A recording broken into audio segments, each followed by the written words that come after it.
suis profondément reconnaissante pour cette possibilité d'échanger avec vous autour d'un cas, d'un exemple de l'usage de l'image dans la conquête sociale d'un territoire occupé militairement. Je ne vais pas faire de perspective comparatiste, je ne proposerai pas de perspective comparatiste avec ce qui se passe aujourd'hui, mais certains éléments sont là pour qu'on en discute, pour qu'on y réfléchisse. Donc je passe tout de suite à ma carte. Je parlerai donc de l'image documentaire, c'est-à-dire des actualités et des films documentaires, des films aussi de formation, des films scientifiques, d'un domaine intimement lié au savoir dont dispose la population et au journalisme. Donc il ne sera pas question de l'art cinématographique de fiction. Alors, comment ces actualités et ces films documentaires sont employés par le Parti communiste, par l'administration soviétique du film et par tout le milieu du cinéma pour faciliter l'implantation du pouvoir soviétique dans les 3 pays baltes, avec la conférence d'Emilia Koustova et d'Alain Blum, que vous avez écoutée. Vous avez déjà pu parler de l'intervention militaire en 1940, suite au pacte Molotov-Ribbentrop dans les 3 pays baltes. J'ai reproduit ici la carte, justement, qui montre un petit peu les mouvements à ce moment-là, en 1939-40. Ensuite, de la reconquête, également en 1944. Et vous avez pu déjà parler avec eux des déportations organisées dans le sillage de ces 2 reconquêtes.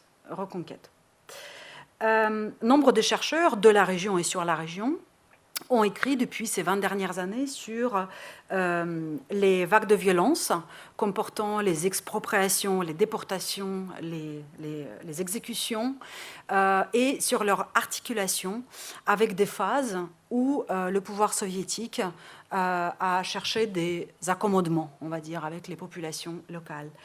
Et mon regard portera exactement sur cette présence structurelle du pouvoir soviétique à travers les institutions, à travers le milieu professionnel, à travers les pratiques sociales et cinématographiques et économiques.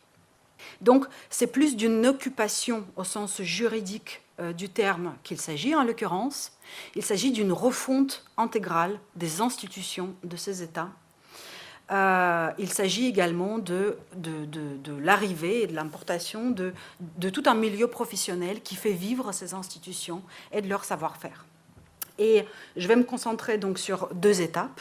Je parlerai dans un premier temps des années 40-41 qui sont caractérisées comme une première soviétisation, qui fut brève et interrompue par l'intervention des troupes de la Wehrmacht sur ces territoires. Et puis la deuxième étape s'ouvre en 1944. En été 1944, lorsque l'armée rouge libère ces territoires et s'y réinstalle. Et j'irai jusqu'à la fin de la période stalinienne, puisque avec la mort de Staline en 1953, une nouvelle donne politique s'ouvre et les autorités soviétiques abordent différemment la socialisation des populations locales par le cinéma. Et donc, vous savez bien qu'en 1944, au manque de légitimité du pouvoir soviétique dans ces territoires, s'ajoute une autre préoccupation, à savoir faire face à l'héritage immédiat et tangible des violences de guerre. Et aussi, nous verrons ensemble que c'est par la politique soviétique que ces 3 pays dont les cultures cinématographiques, sociales, économiques et institutionnelles diffèrent, qu'ils seront unifiés au sein d'une zone unique, la fameuse Pribaltika, en Union soviétique. Donc la première étape, dès l'été 40, le cinéma, son économie, son milieu professionnel, ses institutions sont appelés à contribuer à l'annexion des pays baltes et des kresy polonais, donc des territoires orientaux polonais, qui sont annexés à l'Union soviétique.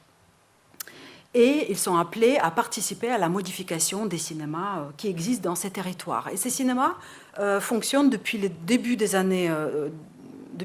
du XXe siècle sous forme d'entreprises privées Entreprises dont j'ai essayé de représenter quelques figures ici sur cette slide. Entreprises en fait qui sont encastrées dans l'économie mondiale du cinéma, qui participent à la circulation des films aussi bien américains que allemands, voilà, en Lettonie, en Lituanie et en Estonie. Et dès l'été 1940, lorsque les soviétiques sont déjà là, en fait, pendant tout l'été, ils vont coopérer avec ces entreprises et les nationalisations n'interviendront qu'à l'automne 1940. Donc il y a toute une période où ces acteurs locaux ont la possibilité de continuer à filmer, notamment pour les actualités. Et en fait, il y a quand même une petite forme d'autonomie qui existe à ce moment-là. Et même lorsque les nationalisations interviennent à l'automne 1940, en fait, c'est un processus assez long qui se déploie quasiment jusqu'à la fin de l'hiver. Et en fait, la mise sous tutelle de ces structures, sous tutelle de l'administration unique soviétique, ne sera effective qu'au début du printemps 1941. Donc, pendant toute cette période, il y a des possibilités justement d'introduire du savoir, d'exercer des pratiques, de tourner des images, et on parlera justement de cela. Et ce qui se passe aussi avec les personnes que j'ai représentées ici sur cette slide, mais il y en a bien plus, les propriétaires des firmes de production filmique, Edvard Krautz, Péteris Vassaraudzis, etc., ceux qui étaient là donc, depuis les années 20 et qui recevaient un soutien de la part des États baltes depuis les années 30, puisque les États baltes étaient conscients de la nécessité de développer des cinémas nationaux, comme ça se faisait partout en Europe. Donc, avec les nationalisations, ces personnes ne sont pas mises à l'écart, mais leur statut change. De propriétaires, ils deviennent directeurs ou gérants de ces salles de cinéma ou bien de ces firmes. Et il y a un certain nombre de cinéastes qui sont quand même missionnés dans ces pays depuis Leningrad ou depuis Moscou, dont le fameux documentariste Ilya Kapalin, qui arrive à Riga précisément pour tourner un film sur l'annexion de la Lettonie. On en parlera tout de suite, et qui écrit à son supérieur hiérarchique en décembre 1940 « Je trouve ici un excellent employé de laboratoire Yakovlev, un exceptionnel ingénieur, Bloombergs, dont vous voyez ici la photographie et la carte professionnelle. Krautz est un bon opérateur, mais il faut beaucoup travailler pour obtenir de lui des épisodes filmés acceptables. Le réalisateur Vassaraudzis n'a jamais exercé dans le cinéma jusqu'ici, et ça ne fait que quelques mois qu'il produit des actualités. Employé de théâtre, acteur, il rêve d'un projet de fiction. Bien entendu, il doit d'abord faire ses preuves lors d'un stage. Je ne parle même pas de tout ce que leurs esprits conservent de superflu. Il faudra travailler énormément leurs compétences. » Et donc, dans cet extrait de lettres qu'il envoie de Riga, on voit justement que ce n'est pas par la mise à distance de ces personnes, mais par les ajustements des hiérarchies et les interactions professionnelles au quotidien, que, en fait, ces personnes seront fragilisées ou leur savoir-faire seront redéfinis, on va dire, dans ce futur usage par l'Union soviétique. Et Kopalin, justement, il cible bien sûr la différence de culture politique entre les soviétiques en la qualifiant ou par cette formulation de superflu dans leurs esprits, mais ce sur quoi il met l'accent aussi, c'est les savoir-faire des locaux. Et ces savoir-faire sont précisément très valorisés par les soviétiques, bien que les professionnels locaux, le plus souvent, ne détiennent pas de diplôme spécialisé en cinéma, contrairement aux soviétiques, et c'est là où leur fragilité va précisément apparaître. Alors, donc, des gens comme Kopalin, justement, les perçoivent comme des artisans, certes très compétents, et pour l'instant valorisent leur savoir technique. Alors, donc, je l'ai dit, en fait, les images durant ces premiers mois sont concrètement produites par des gens du terrain. En revanche, qu'est-ce qui se passe lorsque on modèle un récit à partir de ces images? Alors, Kopalin, donc, c'est un professionnel aguerri c'est un documentariste spécialisé à la fin des années 30, début des années 40, en ce qu'on appelait à l'époque des films de libération, c'est-à-dire des films tournés sur la guerre en Finlande, sur le conflit entre l'Union soviétique et le Japon en Mongolie, sur l'annexion des Crécies occidentaux et sur les pays baltes. Et donc c'est exactement ce film qu'il vient tourner. Et missionné à Riga, il veut chercher de la matière visuelle pour produire ce récit soviétique. Alors là, il y a une autre lettre qu'il envoie, je cite le passage. « Les vraies difficultés résident dans la démonstration du pays. Très intéressant, très singulier, mais surtout très différent de ce que nous imaginons. J'ajouterai que nos camarades opérateurs, restés ici depuis 4 mois, n'ont rien filmé et que les archives locales sont inondées par des hurrahs à l'adresse de l'ancien gouvernement fasciste. On ne peut donc pas utiliser ces archives. Peux-tu imaginer l'ardeur de notre tâche ici ?» Alors, la question au cœur de la lettre est l'utilité des prises de vue faites et aussi ce qui transparaît dans ces formulations, c'est sa volonté de trouver dans les archives filmiques, c'est-à-dire dans les journaux filmés du régime précédent, de Kārlis Ulmanis, pendant l'indépendance de la Lettonie, de trouver des preuves de violence ou d'abus qui auraient été commis en fait pendant ce régime. Donc il veut, alors qu'il connaît très très bien la fabrication des actualités filmées et ce que ça suppose en termes de représentation et de communication politique, il veut en quelque sorte aller au-delà et trouver des preuves de ce régime contre lui-même. Il cherche également, de la part des opérateurs locaux, à ce qu'ils lui fournissent des preuves d'une aspiration réelle de la population à rejoindre l'Union soviétique. Parce que le propos central de ce film devra être l'idée que l'adhésion à l'Union soviétique est un processus endogène préparé par les inégalités dans ce pays et par le régime policier, par les violences policières pratiquées pendant le régime de Ulmanis. Et donc là, on va assister à une répartition entre ce qui est réellement filmé et ce qui va rentrer dans un récit en train de s'écrire entre le centre et Riga, et dont il faudra encore s'assurer de la pertinence pour la politique soviétique. Par exemple, l'entrée de l'armée rouge sur le territoire letton réellement filmé sera évacuée de ce montage. Le régime policier sous Ulmanis, qui a réellement frappé différentes catégories de militants et de diverses tendances, fera l'objet d'une appropriation politique dans le montage. Puis, le film tient prudemment à distance les traces d'une échauffourée entre la police et plus de 1000 habitants de Riga le 17 juin 1940, lors de l'entrée de l'armée rouge sur le territoire. À ce moment-là, une population hétérogène était entrée en confrontation avec la police, causant 2 morts et 2 douzaines de blessés.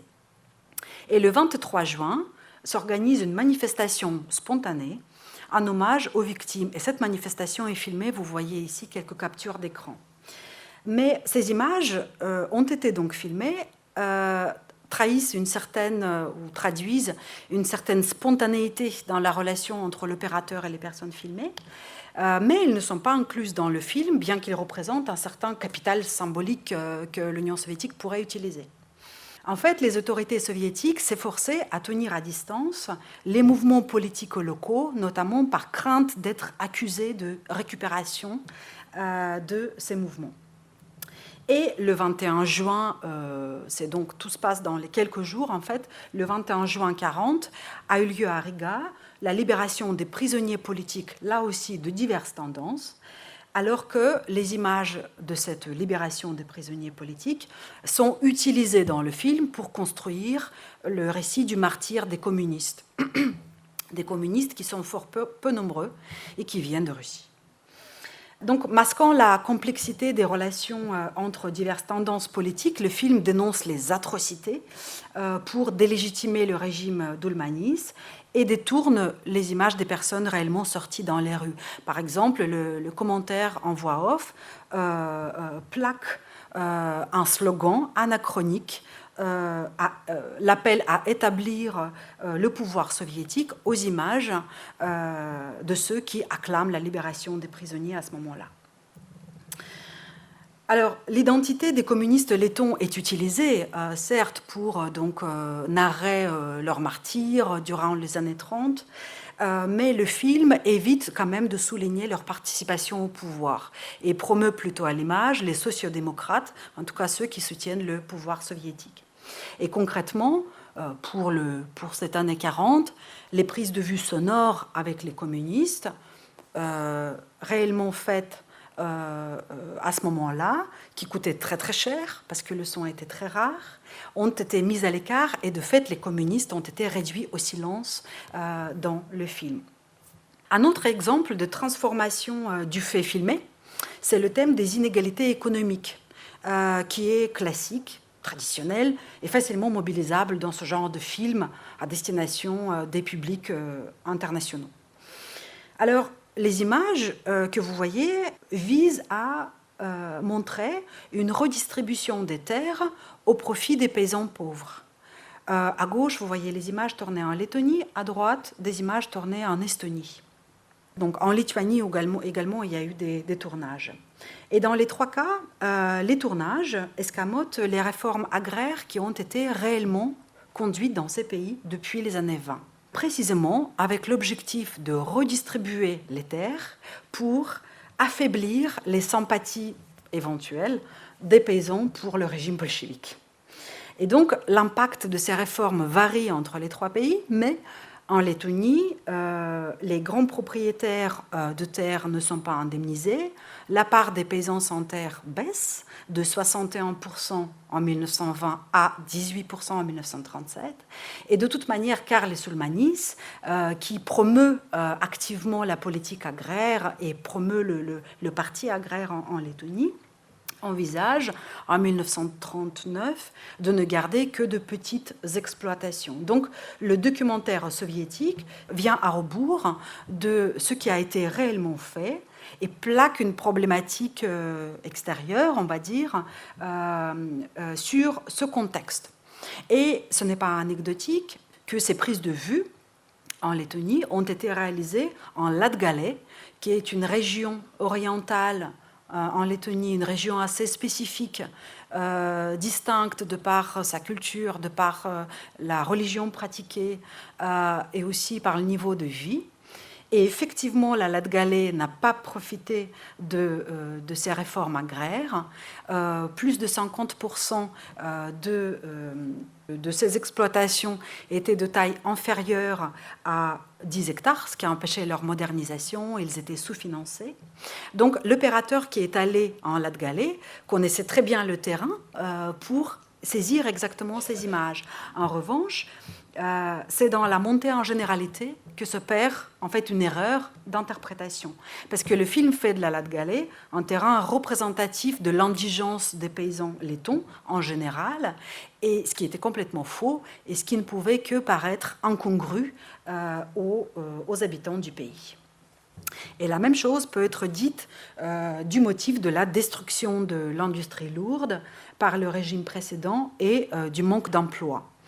Là aussi, j'ai reproduit quelques captures d'écran à gauche, donc les chômeurs face aux usines fermées en Lettonie, à droite des chômeurs face aux usines fermées en Estonie, et vous voyez même par des caractéristiques esthétiques une certaine cohérence, ce qui atteste quand même une commande assez détaillée passée en amont.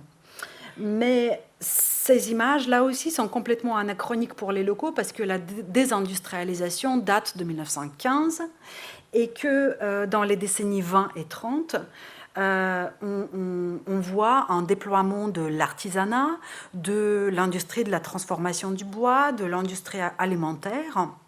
Et tout au long des années 30, en fait, la politique économique est de nature protectionniste et comporte des éléments de planification. Et ce n'est qu'à la toute fin des années 30 que le chômage monte. Donc là aussi, c'est une interprétation des inégalités qui ne convient pas à la lecture locale. Donc ce film, pris dans ses contresens et ses contradictions, achevé au printemps 1940, il recourt au montage, il recourt lourdement à la musique lettonne, à la poésie lettonne, à la langue lettonne, donc pour bien justement promouvoir la présence de l'ethnie majoritaire en Lettonie. Mais il échoue dans son destin de film politique, puisque justement il ne peut pas parler en fait aux publics locaux.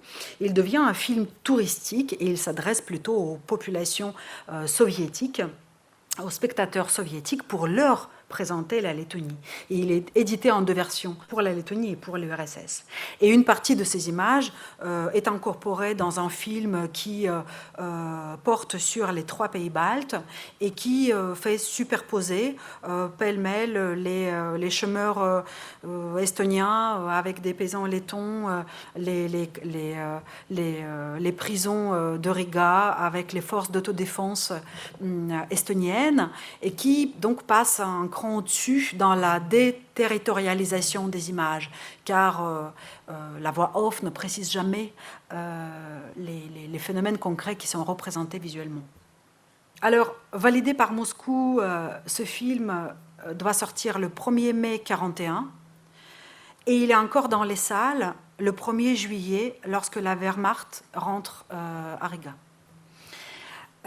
Vous pouvez donc mesurer la brièveté de sa présence et finalement le faible impact de ces films sur les esprits locaux. En revanche, les rushs et les bobines tournées pour ce film sont restés sur place au moment de l'évacuation échouée, très fragmentaire et très chaotique. Ces rushs ont été utilisés dans un film de propagande nazie qui s'appelle Brouillard rouge. Et j'ai écrit un article là-dessus. Je le mentionne ici simplement parce que c'est un film assez extraordinaire dans la façon où il absorbe 4 couches de communication politique, donc de propagande, de 4 régimes différents, en utilisant systématiquement les images du régime précédent. Et donc l'histoire de ce film couvre la période entre 1942 et 1954. Alors, je finirai cette séquence sur 40-41 en parlant de ce qui était concrètement visible dans les salles. Pour la période antérieure, 35-40, le cinéma soviétique était assez faiblement présent dans les 3 pays. Un des distributeurs majeurs, la compagnie Ars, en fait, s'occupait de la distribution des films soviétiques dans les 3 pays. Et vous voyez sur le slide quelques données quantitatives sur le nombre de films soviétiques face aux autres. Vous pouvez aussi voir que le choix de films n'atteste aucune tentative de cibler particulièrement les pays baltes. Et en plus, ce cinéma est diffusé dans quelques salles militantes, repérées par la police, assez bien surveillées, et qui se situent toutes dans les capitales de ces 3 pays. Autrement dit, ce cinéma ne touche pas les populations des petites villes ni des zones rurales. Et avec l'invasion donc soviétique en juin 1940, l'administration de cinéma veut arrêter la coopération avec les distributeurs locaux qu'elle juge trop autonomes, et crée des bureaux de distribution de films soviétiques, envoie des copies de films de manière plus intense, augmente le nombre de ces copies. Et donc c'est à ce moment-là justement qu'intervient la nationalisation dont j'ai parlé. Je dirais simplement que la déportation, les différentes vagues de déportation dont vous avez parlé avec Emilia Kustova et Alain Blum. Donc je citerai juste un exemple. La déportation en Lettonie, par exemple, le 14 juin 1941, emporte une partie des propriétaires de ces cinémas et le fondateur de ce distributeur Ars, qui était l'unique distributeur des films soviétiques dans les 5 années précédentes. Alors, lorsque les troupes de la Wehrmacht avancent sur les territoires baltes, un nombre d'employés conséquents de ces studios restent sur place, gardent leurs équipements, gardent les bobines, leur savoir-faire, leurs compétences, et les films seront réutilisés par le nouvel occupant qui installe une compagnie de production Ostland Film à Riga, et c'est cette compagnie qui va produire là aussi cette communication politique visuelle pour toute la zone. Alors que du côté soviétique, le studio central, donc pendant le conflit armé sur le territoire soviétique, le studio central du cinéma documentaire veille à la création de quelques rares sujets documentaires consacrés aux combattants baltes au sein des régiments de l'Armée rouge, et crée en 1943 une unité de traduction de films soviétiques dans les 3 langues, avec cette perspective justement de se réinstaller sur les territoires lorsqu'ils seront libérés. Dès 1943, l'administration du film envisage de se réinstaller dans ce territoire. Et en attendant, c'est à Moscou que sont identifiées des personnes qui vont travailler pour ces studios. Pour la période post-guerre, justement, je veux juste distinguer 2 étapes. La première, dès l'été 1944, quand les cinéastes reviennent dans les pays baltes, et jusqu'à 1946, c'est une période où les studios se reconstituent péniblement, littéralement dans les ruines, manquant de tout, mais où le personnel, finalement, jouit d'une certaine marge de manœuvre. 1946, c'est une année d'une centralisation, d'une mise en place d'un contrôle vertical, on va dire, mais aussi en parallèle de la création de ministères républicains, comme on dit, donc lettons, lituaniens et estoniens, du cinéma. Et la période 47-54 est une période caractérisée par une centralisation à outrance, on en verra des exemples, par des répressions politiques et un sous-financement constant de la production, qui est érigé, donc ce sous-financement est érigé en outil politique à proprement parler. Alors, c'est donc, je l'ai dit, dès 1943, que le ministère du Cinéma pense la future réinstallation dans ces territoires et prépare le futur personnel. Parmi ces personnes, justement, qui s'installeront en Lettonie, Lituanie et Estonie, Ludgard Matsulevicius, que vous voyez à gauche, jeune diplômé de l'Institut de cinéma de Moscou, d'origine lituanienne, descendant d'une famille lituanienne installée en Crimée. Il ne parle pas le lituanien. Il est choisi en fonction de ses origines. Et en fait, c'est justement dans ce petit microcosme des Lituaniens qu'il va apprendre la langue et va travailler pour la traduction des films pour ce public. Aussi, Vladimir Parvel, à droite de l'écran, estonien de Leningrad, ayant vécu en Estonie dès les années 20 et étant très investi dans le cinéma en Estonie dès les années 30. Il y a travaillé en 40-41 et outre ses compétences linguistiques, il parle l'estonien, il parle le russe, il parle l'allemand, il est aussi extrêmement loyal. Il s'est personnellement investi dans l'évacuation de l'équipement en 41 lorsque en fait, l'entreprise a été abandonnée à son sort. Il a travaillé pendant tout le conflit armé sur le front de la Baltique et en Sibérie. Et une autre personne, Victoras Starošas, en bas, un employé du cinéma de Kaunas, voilà, qui a une expérience depuis les années 30 et qui avait aussi travaillé en 40-41 en tant que projectionniste. Ces professionnels, identifiés par leurs origines ou parce qu'ils sont évacués, sont regroupés, ce qui favorise une création d'un réseau de connaissances. Et je vous citerai un petit extrait des mémoires de Matsulevicius. Il parle donc de l'année 44 à Moscou, des gens qui, avant la guerre, avaient un quelconque rapport au cinéma de Lituanie, ont commencé à se présenter. Grigory Mandelbrot, Albert Kleinas, Alexeïev se sont joints à Starosta ces mois, arrive le 13 juillet 1944, jour de la libération de Vilnius des Allemands. Les habitants de notre résidence et d'autres lieux comparables où vivaient les émigrés lituaniens à Moscou se mettent en mouvement.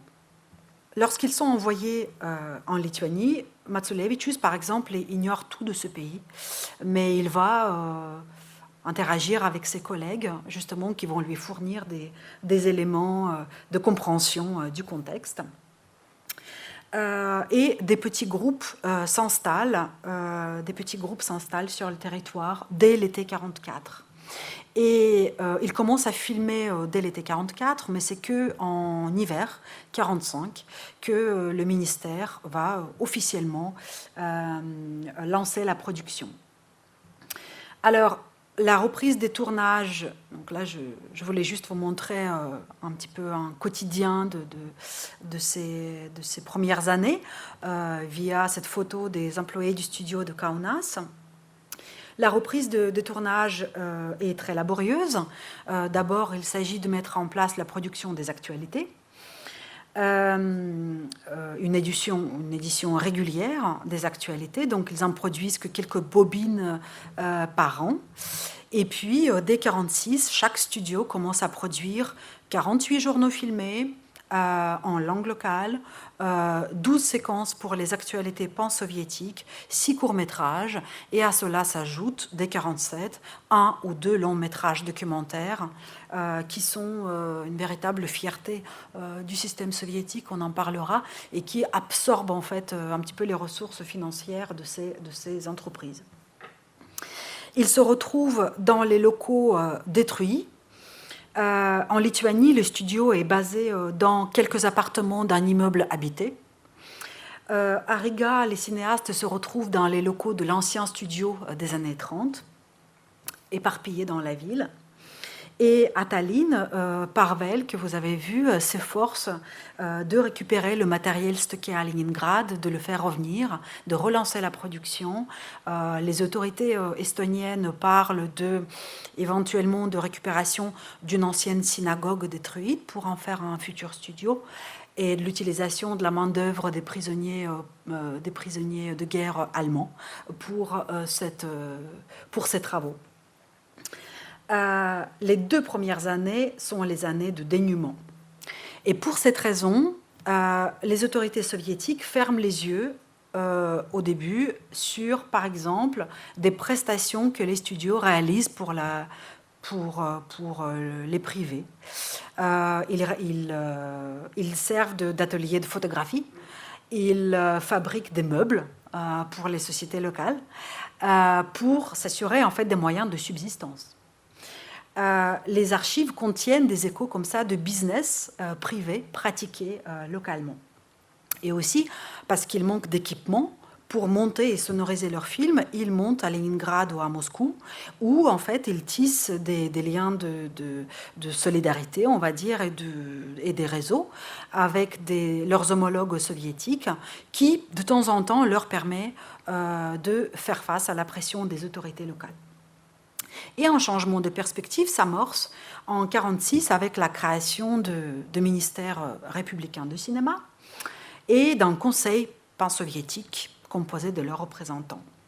Et ces ministères républicains, ce n'est pas du tout une exception balte, ils existent pour d'autres républiques soviétiques. Simplement, dans ce contexte politique, en particulier dans le contexte où la légitimité du pouvoir soviétique est bien entendu contestée sur l'arène internationale, la création de ces ministères fait figure de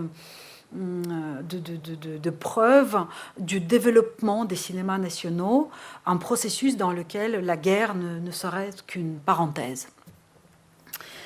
Et ce leitmotiv propagandiste, qui est donc la création d'une culture nationale, d'un véritable cinéma national, est présent depuis le début et jusqu'à la fin de la période soviétique. À certains égards, elle a trouvé du répondant auprès des publics, peut-être pas exactement dans les pays baltes, mais en tout cas dans d'autres pays. Pour les locaux, ça sonne comme une promesse de création de cinématographie nationale. Et en Lituanie et en Estonie, ces ministères proclament la création de villes cinématographiques. Alors je vais citer le ministre lituanien en 1947, Brašiškis, qui dit « Jusqu'alors, la Lituanie n'avait pas son art cinématographique. Désormais, des films lituaniens sont créés, notamment le long métrage documentaire Lituanie soviétique. Le studio lituanien se reconstruit. À Vilnius, au bord de la rivière Neris, dans un lieu pittoresque de la capitale lituanienne, sur les collines Antekol, naîtront des dizaines de pavillons, des ateliers de production et de tournage d'une nouvelle cinéville. Les conditions naturelles de cette petite Suisse lituanienne incitent à ce choix. Donc, plusieurs personnes caressent ce rêve de Hollywood local qui est immédiatement contesté et contredit par les conditions concrètes dans lesquelles travaillent les cinéastes. Et donc ce tableau idyllique contraste, oui, avec ne serait-ce que toutes les difficultés pour créer un poste de correspondant à Vilnius, puis pour déplacer le studio de Kaunas à Vilnius, plus près des autorités politiques de la République. À Tallinn, cette évocation d'une ville cinématographique est également en dissonance avec tous les efforts que déploie Parvel pour faire vivre un studio tenu dans 86 mètres carrés où en fait sont combinés pêle-mêle plusieurs ateliers de création de cinéma. Et quant au personnel, alors la question la plus délicate et de plus longue durée, est-ce que c'est un outil de russification? Est-ce qu'il y a des Russes? Est-ce que ces professionnels parlent la langue? Alors, on va parler tout de suite.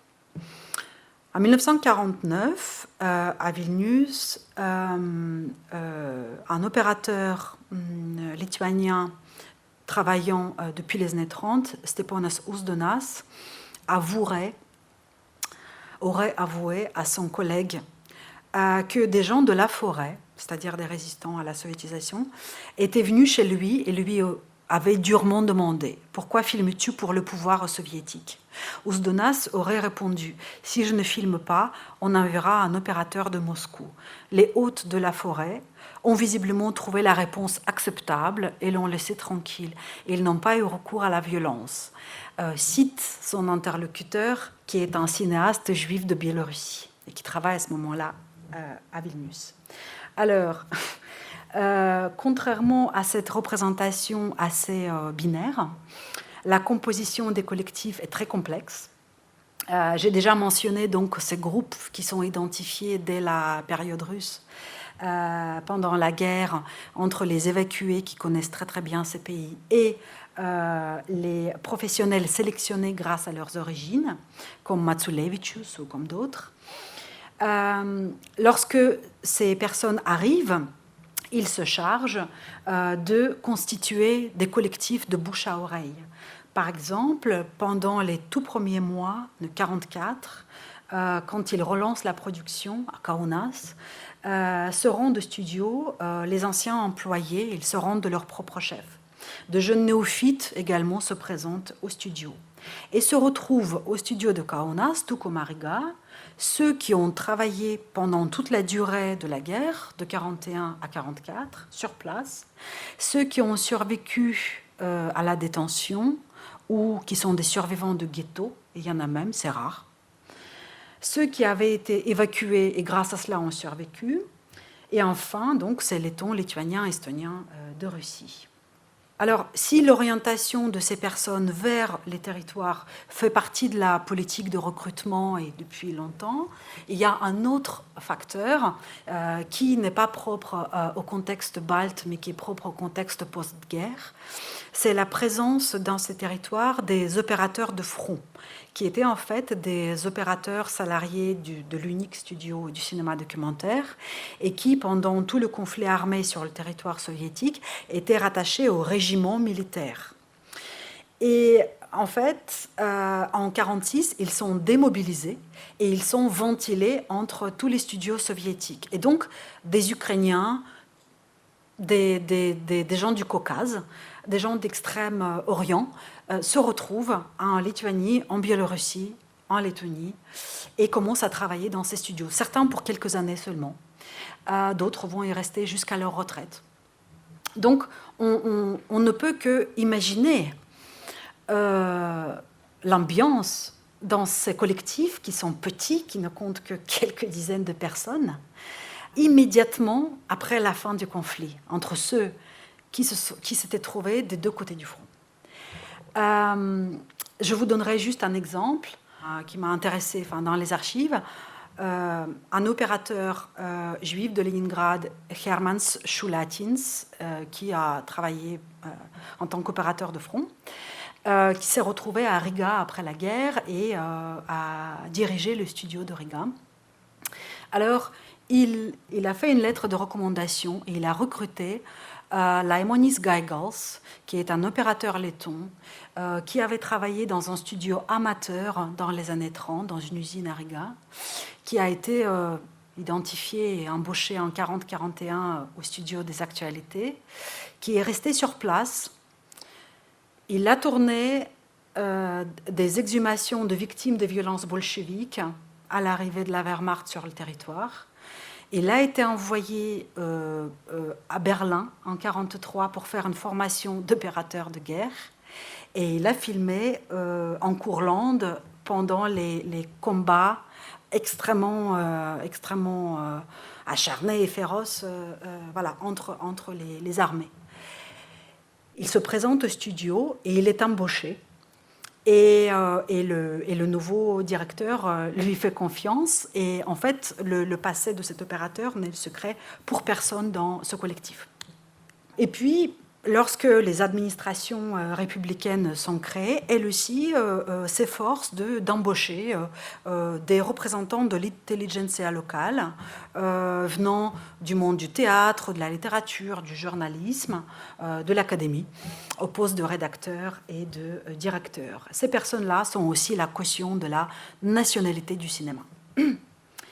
Donc, vous avez compris que depuis 1940, en fait, on a des trajectoires continues qui ne sont pas arrêtées par des répressions, à l'exception des propriétaires des salles.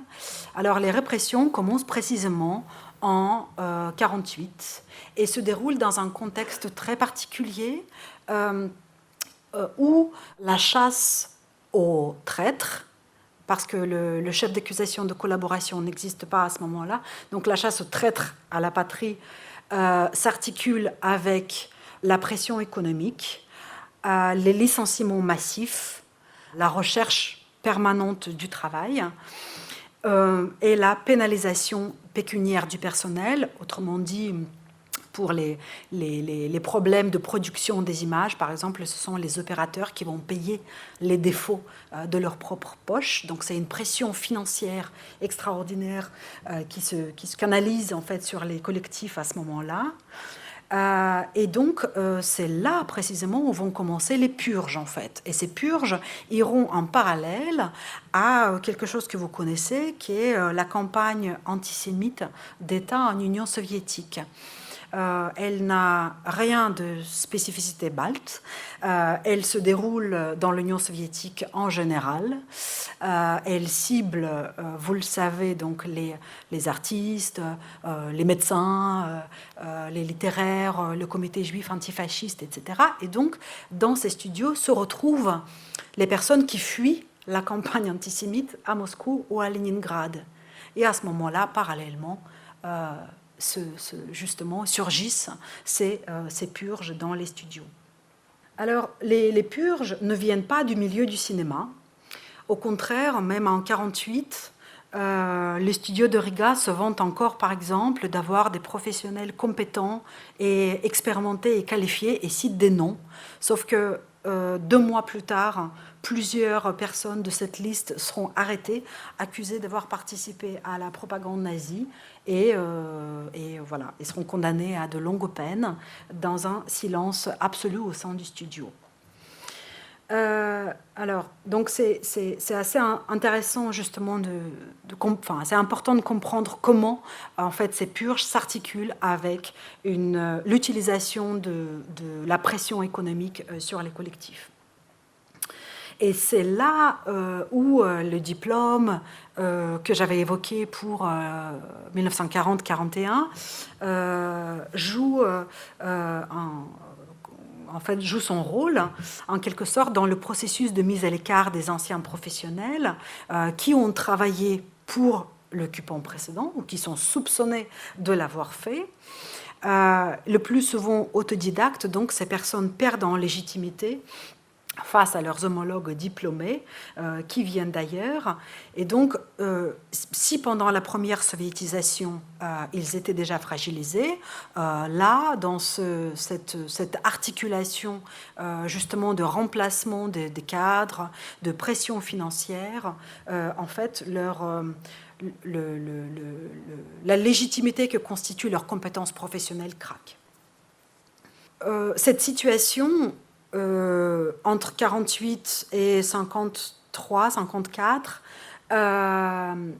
donc de pression extrême sur les cinéastes, se manifeste aussi dans un contrôle obsessionnel des tournages, en amont. À la fin du stalinisme, la réalité, ce n'est pas une découverte, la réalité doit être organisée avant qu'elle se présente devant la caméra. Alors que entre 1944 et 1946, justement, il y a quand même beaucoup plus d'autonomie, il y a beaucoup plus de prise de décision sur place. Et on assiste aussi à une queue de comète de la guerre, qui est la dénonciation des crimes de guerre nazie. Et pour ces trois pays, justement, des lieux importants de l'extermination des populations juives sont filmés. Pas tous, loin de là, très très loin de là. Mais par exemple, en Lituanie, ce sont justement Matsulevicius Starošas qui, dès août 1944, filme les ruines du ghetto de Vilijampolė. Les images qui ont été créées pour la postérité et pas du tout avec l'objectif de les diffuser dans les médias, et les images qui sont très peu connues en fait de fait. Alors qu'en Estonie, le camp de Kluga, qui est un lieu majeur de massacre des populations juives lituaniennes justement, ce camp est filmé également au tout début de ce processus de réinstallation des cinéastes sur le territoire, et ce lieu sera propulsé sur le devant de la scène dans les actualités non seulement estoniennes mais aussi dans les deux autres pays baltes. Et pour la Lettonie, eh bien, c'est un autre lieu majeur qui est le camp de Kurtenhof, qui aussi a été filmé en octobre, des images produites par les investigateurs soviétiques qui ont aussi donné lieu à un certain nombre de remontages qui ont été également diffusés dans les actualités. Donc cette présence du vécu tragique de la guerre qui était encore là, cette présence de l'appel à la vengeance est incontestable pour ces premières années. Par contre, ce qui est beaucoup plus, pas étonnant, mais déroutant, c'est que ce thème s'évanouit des écrans à partir de l'année 1946. Et tout à l'heure, justement, je parlerai d'une des raisons. Les écrans, à partir de 1946, eh bien, se tournent, ou caméra se tourne vers la reconstruction, l'économie, vers la paysannerie, par exemple. Et nous avons vu comment la propagande soviétique était passée à côté de la situation réelle des paysans lettons en 1940-1941. Alors, dans les médias après-guerre, les autorités soviétiques sont informées des tentatives de l'occupant nazi de jouer sur la crainte des populations locales vis-à-vis de la collectivisation et de la découlakisation. Et elles sont extrêmement prudentes à cet égard. Et la création des kolkhozes, justement, n'est à l'ordre du jour qu'assez tardivement, vers 1948, tandis que la première réforme agraire, entre 1944 et 1947, se déroule de façon violente. Et aussi, quelque chose que vous connaissez, la résistance armée à l'occupant soviétique se répercute sur les conditions de travail de ces cinéastes. Et en fait, dans les archives, on voit des témoignages de cinéastes qui sont obligés qui se conçoivent comme des représentants de l'État et qui, lors de leur mission dans les villages, sont obligés de s'armer, qui sont confrontés aux populations locales qui les supplient de ne pas venir, qui les informent que les personnes pressenties pour les tournages ont été assassinées, et d'autres personnes demandent des gardes-corps pour être protégées. Donc c'est un espace en fait de confrontation entre ces milieux extrêmement tendus et dont il reste finalement très très peu de traces. Enfin, il y a quelques témoignages quand même que j'ai réussi à réunir, mais de cette violence, rien n'apparaît à l'écran.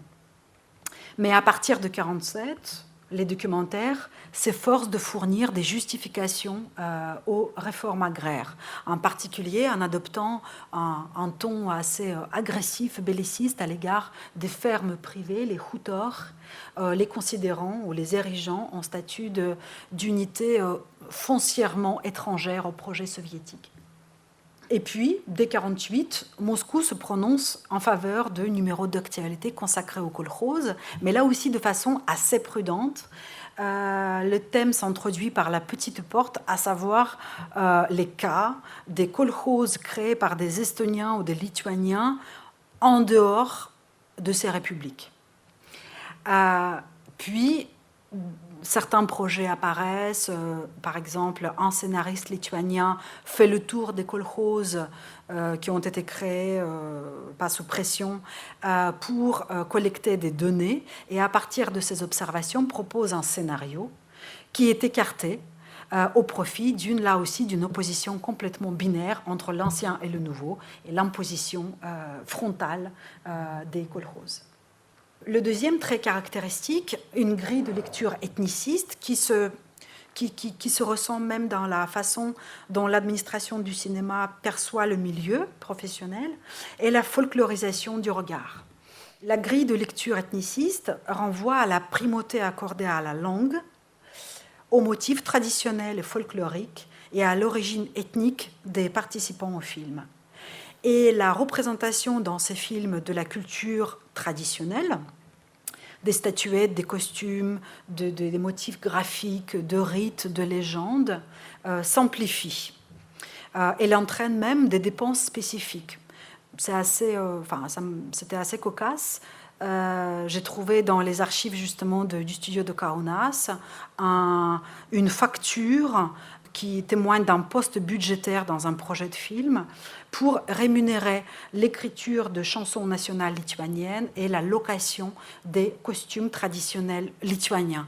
Comme quoi, les autorités soviétiques s'efforçaient justement, plaçaient une certaine attention à cet égard et s'efforçaient en fait d'activer le sentiment national à condition qu'il soit dissocié de l'appartenance à l'État. Les fêtes locales de chant deviennent un bouclier contre d'éventuelles accusations de russification. Par exemple, là vous voyez des captures d'écran d'un film documentaire, La fête du chant, réalisé en estonien en 1947, et où en fait le festival est instrumentalisé politiquement. Le film est créé pour le 30e anniversaire de la Révolution d'octobre. Et là aussi, en fait, c'est important de regarder les enjeux économiques parce que le film est tourné en couleur. Il absorbe 35% du budget annuel du studio, ce qui atteste encore une fois l'attention que lui portent les autorités. Et il est pourtant critiqué pour sa qualité de l'image et du son, et en fait on lui accorde un très très faible nombre de copies. Donc entre les efforts investis dans la création de ce film et sa présence réelle assez faible, il y a ce conflit qui n'est absolument pas exceptionnel et qui se retrouve ailleurs. Alors, vous avez compris en croisant justement la période 40-41 et l'après-guerre, cette différence entre le ciblage des publics locaux et des publics pansoviétiques. Et c'est là, justement, dans l'adresse au public pansoviétique, où tout un tas d'approximations politiques peut se loger. Dans l'après-guerre, une nouvelle donne apparaît à l'égard des publics. Bon, tout d'abord, ces films sont montrés en Europe de l'Est, dans les salles de cinéma, où ils sont réellement présents, contrairement à l'Union soviétique. Et deuxièmement, ces films sont acheminés aux Lettons, Lituaniens, Estoniens qui ont fui leur territoire à l'approche de l'armée rouge. Ces personnes déplacées, les DIPI, vivent dans des camps spéciaux en Autriche, en Allemagne, en Belgique, en Italie. Et entre 1947 et 1952, le comité pansoviétique au rapatriement déploie à leur intention toute une politique de persuasion par la publication d'ouvrages, par la publication de brochures, la presse illustrée, la presse filmée, l'enregistrement d'émissions radiophoniques, les disques envoyés dans les camps des DIPI. Ce comité au rapatriement identifie des camps baltes, des camps lettons, des camps estoniens et commande au studio des films sur l'Estonie réalisés en estonien, des films sur la Lettonie réalisés en letton, etc. Et donc, ce que j'ai décrit en termes de l'accentuation quand même de la culture traditionnelle nationale, cela s'adresse aussi à ces publics. Alors, voilà, je reproduis comme ça une liste de films produits par ces studios qui s'intitule par exemple « Ma patrie et mon amour » en Estonie, le bonheur restitué en Lettonie, patrie bien aimée en Lituanie.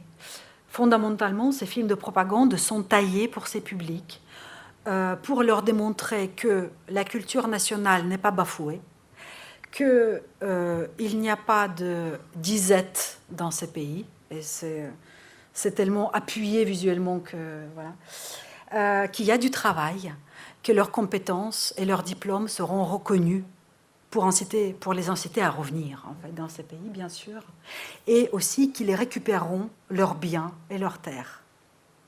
Et étant donné la diversité des populations qui ont fui face à l'avancée de l'armée rouge, la disparition du thème de crime de guerre est aussi liée à cette adresse très précise. Alors, quant à la diffusion locale, alors, dans l'après-guerre, l'échelle de destruction est très, très importante. En 1944, l'Estonie, par exemple, dispose de 21 salles en ville, 3 à la campagne et de 6 projecteurs mobiles. Et la capitale cinématographique de la région, qui est Riga, jouit de 6 cinémas seulement, chiffre amené en 1945 à 12 grâce aux projecteurs mobiles. Et donc, les années qui suivent voient se fixer des objectifs assez ambitieux, construire, pour chaque république, construire 70, 100 salles par an. Les objectifs qui ne seront pas pleinement atteints, malgré les constructions réellement conduites. Donc, concrètement, toutes ces images peinent vraiment à atteindre, là encore, les publics ruraux, les publics des petites villes. Par ailleurs, les distributeurs manquent de copies sous-titrées. En fait, ils demandent tout le temps des copies sous-titrées en langue locale. Et pour des raisons techniques, en fait, ce n'est jamais finalement adopté dans le cinéma soviétique. Par contre, les studios, pendant la crise économique dont je parlais tout à l'heure, les studios locaux s'occupent de doublage de films soviétiques en langue locale et de production de ces films commandés par la direction au rapatriement. En fait, c'est comme ça qu'ils survivent. Et d'autres tactiques de diffusion sont aussi employées à ce moment-là dans les 3 républiques baltes. On leur montre les cinémas nationaux, mais ukrainiens, kazakhs, géorgiens. Il y a quand même une attention portée au public, justement, d'enfants, de jeunes. Et il y a une programmation appuyée de films pour enfants et pour jeunes. Et ce qui est intéressant aussi, c'est que les films étrangers, américains, allemands, qui avaient été saisis par l'armée rouge dans les territoires libérés, qui sont connus, en fait, ils avaient été saisis comme des butins de guerre et qui sont connus comme le cinéma de trophées, sont eux aussi projetés dans ces républiques. Donc en fait, il n'y a pas de considération d'une spécificité de ces territoires, alors que ces films sont durement critiqués partout en Union soviétique et des lettres sont envoyées dans les journaux où les spectateurs se demandent pourquoi, à l'issue de la Seconde Guerre mondiale, en gros, on leur montre des films allemands des années 30. En conclusion, on voit donc dans cette présentation, je l'espère, comment les impératifs de la politique extérieure, à savoir démontrer la réussite de l'annexion, sont écrasés par les contraintes économiques de la filière qui fonctionne selon ses propres logiques.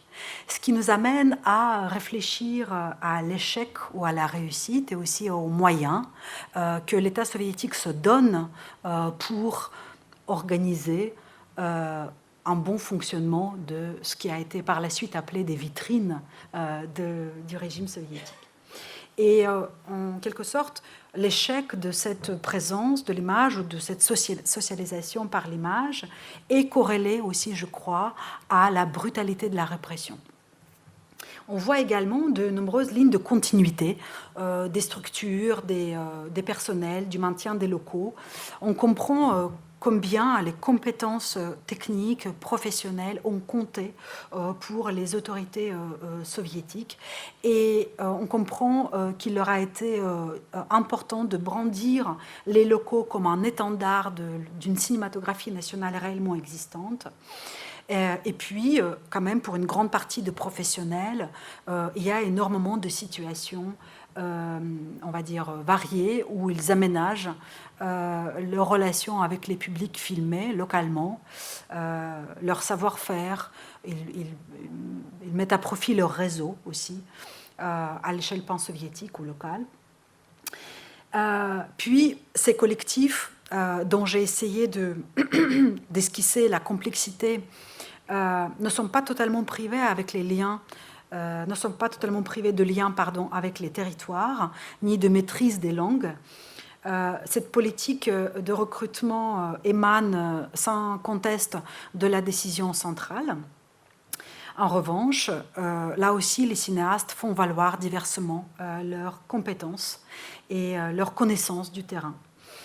Et donc, j'ai aussi parlé un petit peu, et ce que j'ai voulu un petit peu démontrer à travers quelques exemples, c'est un écart entre les images créées par le bas, on pourrait dire, et un manque de désir politique pour faire à partir de ces images des outils suffisamment efficaces et fins qui puissent parler aux publics locaux.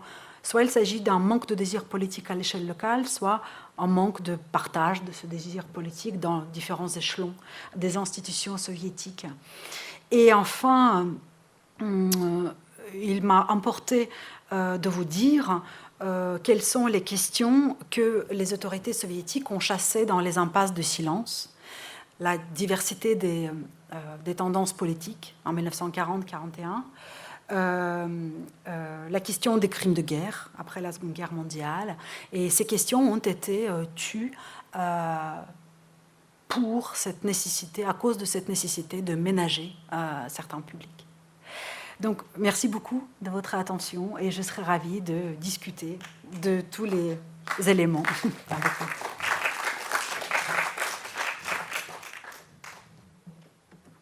Je vous remercie pour vos propos parce que c'est vraiment très intéressant. J'aurais voulu savoir, est-ce que c'est possible de voir ces films aujourd'hui? Oui. Et où est-ce qu'on les trouve? Oui, bien sûr. En fait, les 3 pays baltes participent à une campagne de numérisation de leurs archives visuelles très intense. Bon, l'Estonie est bien entendu vraiment à l'avant-garde de cette question, mais la Lituanie et la Lettonie également. Et donc, en fait, ces films, une grande partie d'entre eux sont visibles sur les sites des archives audiovisuelles de ces pays. C'est accessible de la France, enfin, on peut... Oui, c'est accessible depuis la France, ouais. Merci.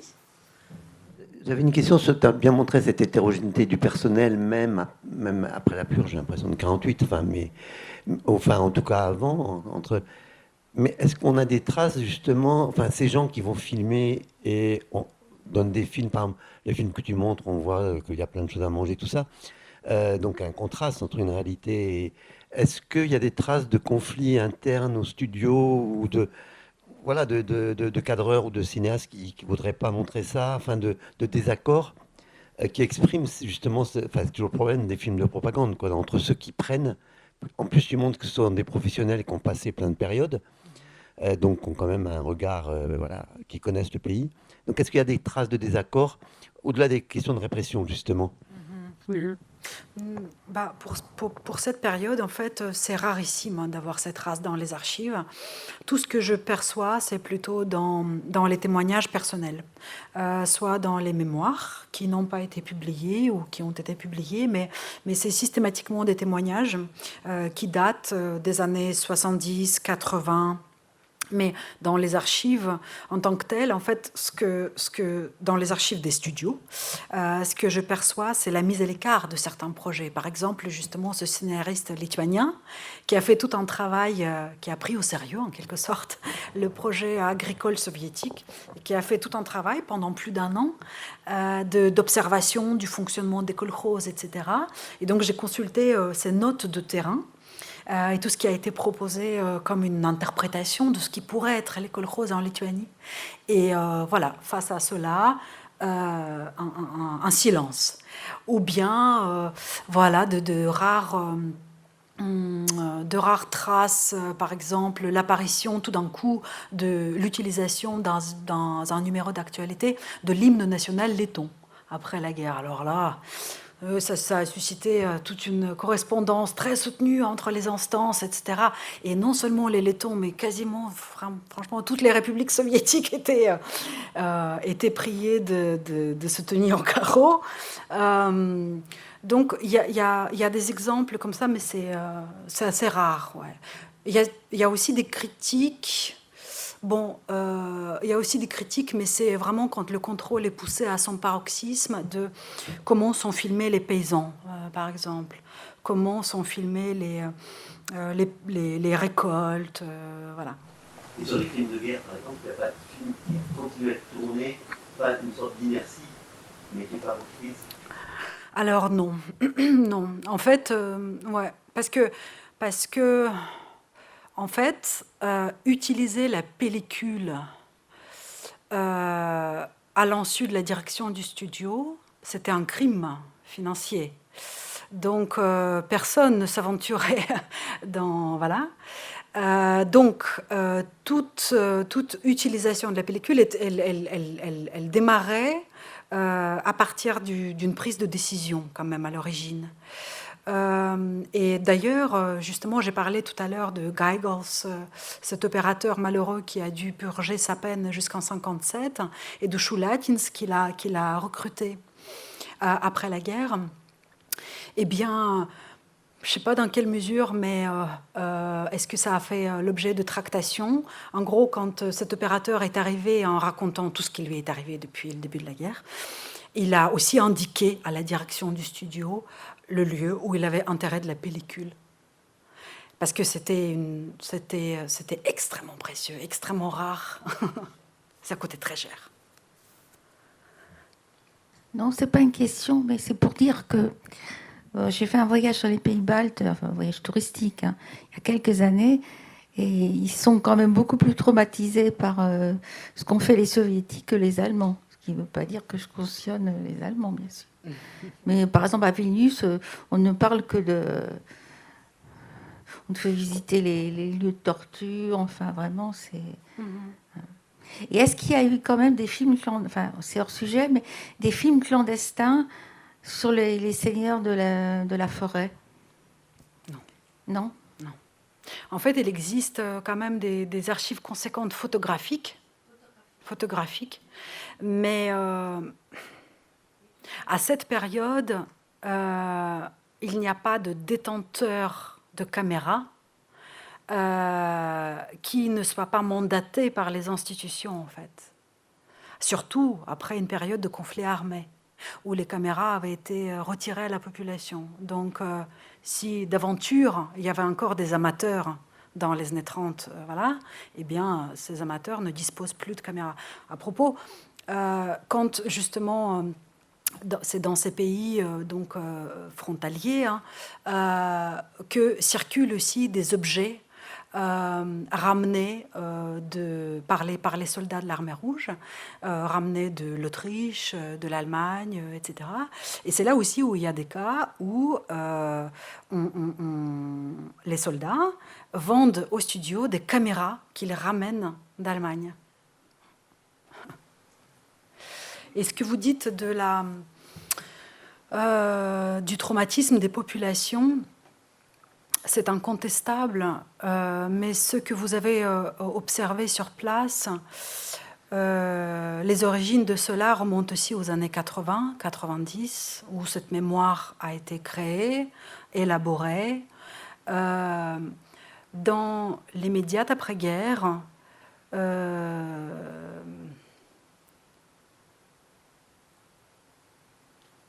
le degré de violence, je pense que vous avez pu le mesurer avec les interventions d'Emilia et d'Alain avant. Comment dire, il n'y a pas d'espace dans la société où publiquement on puisse comparer à ces violences, en tout cas. Dans l'espace privé, ça oui.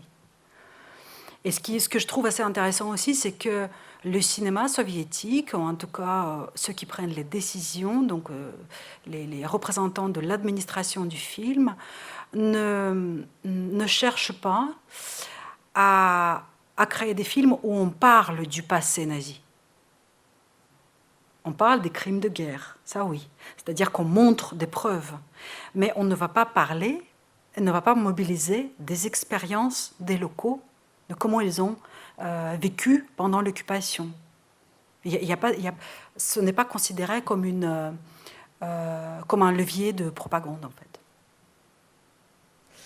Je voulais savoir, pour tout ce qui est les films envoyés dans les camps des DP, est-ce qu'on sait combien de gens sont revenus dans les pays baltes?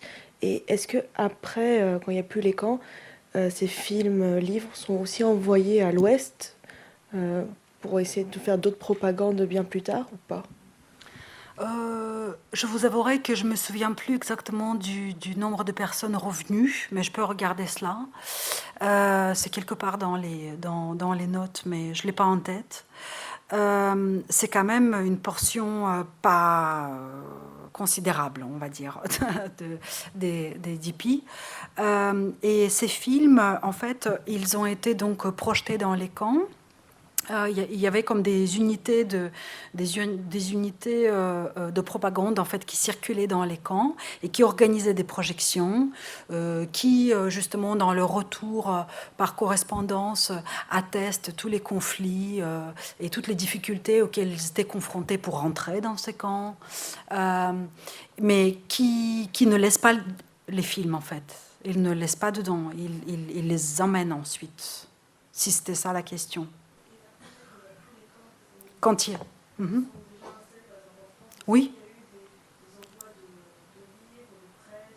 Alors oui, oui, d'accord. Donc oui, ça c'est une question intéressante, bien sûr. Oui. Alors ça c'est quelque chose sur quoi je travaille aussi, mais c'est un cours d'analyse.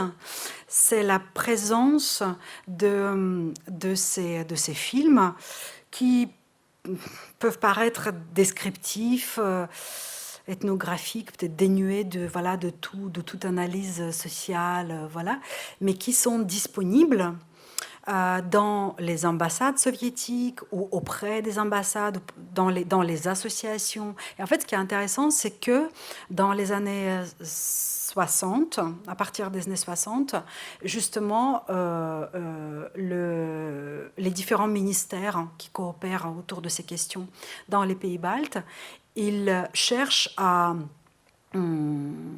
organiser des projections, par exemple en Suède, parce que ça c'est vraiment un lieu très important, ou aux États-Unis, ou au Canada, et qui effectivement envoient des films, et ces films sont vus. Et dans les années 60, précisément, ces films portent sur les crimes de guerre et rentrent dans la séquence une nouvelle séquence des procès qui touche non seulement l'Union soviétique, mais bien au-delà. Bon, vous le connaissez aussi, tous les pays européens, en fait. Et donc, ces films participent à cette propagande.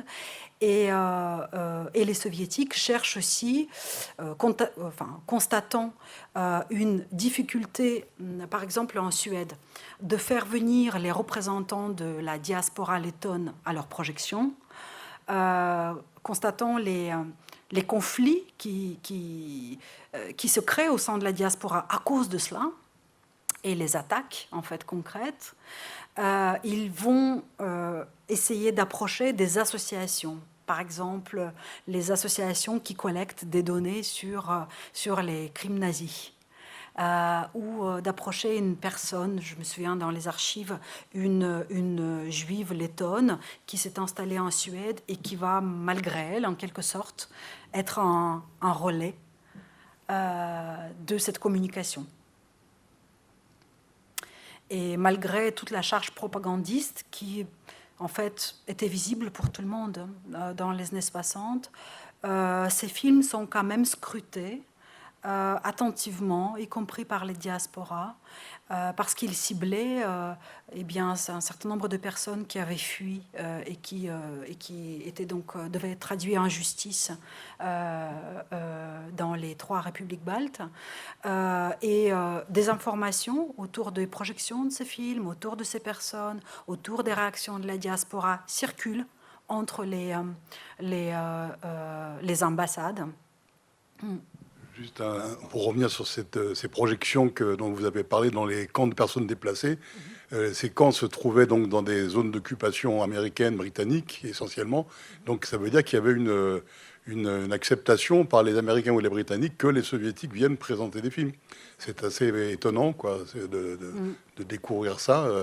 Jusqu'à 46, les relations sont relativement correctes, mais à partir de 47, elles deviennent glaciales. Ouais. Et il y a quand même peut-être que c'est à ce moment-là que s'arrête ce genre de projection, je suppose. Non, ça continue mais je peux le développer si vous voulez. Oui. Ouais. Et après, je voulais faire une petite remarque sur le fait que c'est un des paradoxes du système soviétique, c'est qu'il y avait ce cosmopolitisme qui avait des côtés très, très beaux à observer vu de loin, de la cohabitation de toutes les nationalités, de toutes les langues. Alors évidemment, toutes les langues étaient parlées pour dire toujours le même message, qui était le message communiste.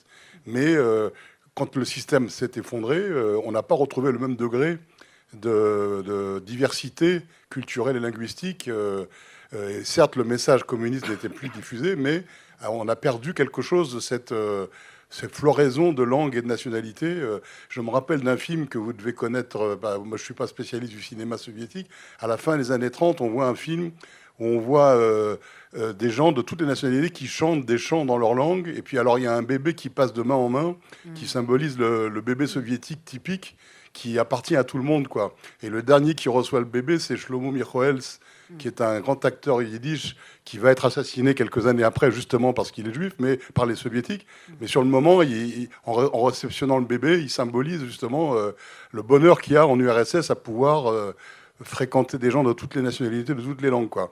Et voilà, c'est peut-être donc... et à part ça, je voulais poser une petite question aussi sur les minorités qui existaient dans les pays baltes, qui n'étaient pas donc des Lettons, des Lituaniens et des Estoniens. Est-ce qu'ils ont une place dans tout ce cinéma que vous avez décrit? Voilà. Merci beaucoup. Alors, donc, la première question, elle concerne les camps d'IPI. Cette politique de communication par l'image dans les camps d'IPI soviétiques, elle naît en réponse à la politique de l'ONU et de l'UNRWA, en fait. Parce que l'UNRWA, justement, diffuse des films dans ces camps à partir de 45-46, notamment avec cet objectif de présenter ces populations aux différents pays, en fait, présenter leurs besoins, présenter leurs difficultés, présenter leur culture. Et c'est intéressant aussi, les DP eux-mêmes créent des films sur eux, en fait. Des films, on pourrait dire aujourd'hui, publicitaires. Et il existe un film laiton qui commence comme ça, c'est-à-dire qu'est-ce que nous sommes et ce que nous savons faire. C'est une demande d'être embauché, en fait, dans d'autres pays. Et donc, le département au rapatriement, en fait, rentre dans cette, on va dire, compétition internationale au sein des camps, par les images, mais aussi par l'imprimé. Et en fait, ce que j'ai dit tout à l'heure, mais peut-être assez rapidement, c'est que les travailleurs qui sont chargés de diffuser très concrètement ces films et d'amener des brochures, de diffuser la musique, les émissions radiophoniques, etc., eh bien, en fait, ils attestent de grandes difficultés pour accéder aux populations. Et ça, les correspondances avec la direction au rapatriement est inondée, en fait, de ces difficultés. Donc, en quelque sorte, l'accès aux populations n'est pas complètement fermé. Et en fait, cette direction au rapatriement fonctionne entre 1947 et 1952, mais quand même constate à la fin de son travail que son activité n'a pas été très efficace. La deuxième question, donc la question de la diversité culturelle. Oui, alors, c'est vrai que toutes ces périodes, les années 30, les années 40, les années du dégel, après donc les années de la déstalinisation, en fait, conçoivent différemment la place ce qu'on appelle les nationalités dans la culture soviétique. Mais ce qui me semble être une constante, c'est quand même ce regard ethniciste qui assigne à des personnes des fonctions en fonction de leurs pratiques linguistiques ou en fonction de leurs origines ethniques. Et donc, effectivement, les collectifs seront plus ou moins homogènes, composés de représentants de ce qu'on appelait en Union soviétique de la nationalité titulaire. Et les films portent eux aussi sur la nationalité titulaire, ce qui fait que ces films ne répondent pas aux attentes des habitants de toutes ces républiques, parce qu'il y a des Polonais, il y a des Latgaléens, il y a des Russes, il y a des Ukrainiens, et en fait, ils n'apparaissent jamais dans ces films. Ils ne sont pas censés y apparaître. Et la dernière question... Ah oui, par contre, oui, pour peut-être compléter un petit peu ma réponse à la deuxième question, ce qui est intéressant, c'est avec la mort de Staline, en fait, il y a une reconsidération, on va dire, de l'efficacité des politiques soviétiques dans cette région. Et donc, une volonté de renforcer la présence des locaux. Les studios et les milieux locaux se battent pour obtenir des places dans les instituts de formation, se battent pour obtenir des quotas, pour agir par la discrimination positive. Et pour embaucher de plus en plus de Lettons, de Géorgiens, d'Ukrainiens, etc. Et c'est un petit peu ce qui se passe, c'est-à-dire que plus le temps avance, dans les années 60, dans les années 70, on aménage en fait des viviers comme ça de culture nationale. Et aujourd'hui, si vous regardez les programmations des festivals de cinéma avec des rétrospectives, vous verrez que les origines du cinéma national, le plus souvent, se situent dans les années 60. Et en fait, cette expérimentation post-stalinienne, elle est pas totalement rejetée dans les cultures actuelles. Et la troisième question, j'ai oublié. Oui, ah, d'accord. donc effectivement, les minorités non baltes en fait n'ont pas droit d'apparaître dans ces cinémas.